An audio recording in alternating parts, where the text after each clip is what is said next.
द्वारका की महारानी और साक्षात लक्ष्मी का अवतार रुक्मिणी एक बेजुबान जानवर की तरह रथ खींचने पर मजबूर हो गई। उनके कोमल पैर तपती रेत में झुलस रहे थे और हाथों में घोड़ों की लगाम नहीं बल्कि उस भारी रथ का बोझ था।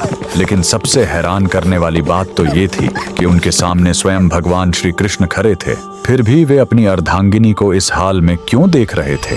ये कोई साधारण सजा नहीं बल्कि एक ऐसे श्राप की शुरुआत थी जिसने द्वारका के महल में हमेशा के लिए विरह की आग लगा दी। इस अलौकिक गाथा की नींव तब पड़ी जब श्री कृष्ण और देवी रुक्मिणी ने अत्यंत क्रोधी महर्षि दुर्वासा को भोजन के लिए आमंत्रित किया। दुर्वासा ऋषि, जिनका क्रोध किसी राक्षसी प्रलय से कम नहीं था, उन्होंने एक ऐसी शर्त रख दी जिसने सबके होश उड़ा दिए। उन्होंने कहा, मैं भोजन तभी स्वीकार करूंगा जब मेरे रथ में घोड़े नहीं बल्कि स्वयं तुम दोनों जुटोगे। यात्रा आरंभ हुई। एक तरफ साक्षात ब्रह्मांड के स्वामी श्री कृष्ण थे और दूसरी तरफ कोमल हृदय मां रुक्मिणी। ऊपर से बरसती आग जैसी धूप और नीचे पैरों को जलाती मरुस्थल की रेत। रानी रुक्मिणी का शरीर थकान से निढाल होने लगा, कंठ सूखकर कांटा बन गया। जब प्यास बर्दाश्त से बाहर हो गई तो उन्होंने कातर नजरों से अपने स्वामी को निहारा। श्री कृष्ण अपनी प्रिय की पीड़ा देख द्रवित हो उठे। उन्होंने बिना क्षण गंवाए अपने अंगूठे से धरती पर प्रहार किया और वहीं से गंगा की निर्मल धारा फूट पड़ी।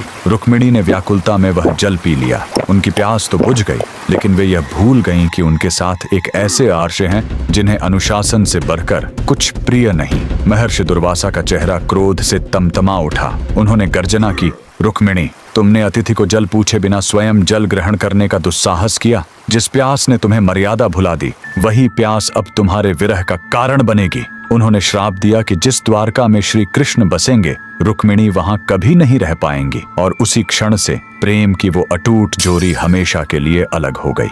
यही कारण है कि आज भी द्वारकाधीश के मुख्य मंदिर से कुछ दूरी पर माता रुक्मिणी का मंदिर एकांत में खड़ा है। वह मंदिर हमें याद दिलाता है कि भक्ति में एक छोटी सी भूल भी कितनी भारी पड़ सकती है। जहां रानी ने अपनी प्यास बुझाई थी, उसे आज भी रुक्मिणी कुंड कहा जाता है, जो उस अधूरे मिलन और अमर प्रतीक्षा का प्रतीक है। अगर आप भी साक्षात लक्ष्मी नारायण के इस अलौकिक प्रेम को नमन करते हैं तो कमेंट्स में जय श्री कृष्णा जरूर लिखें।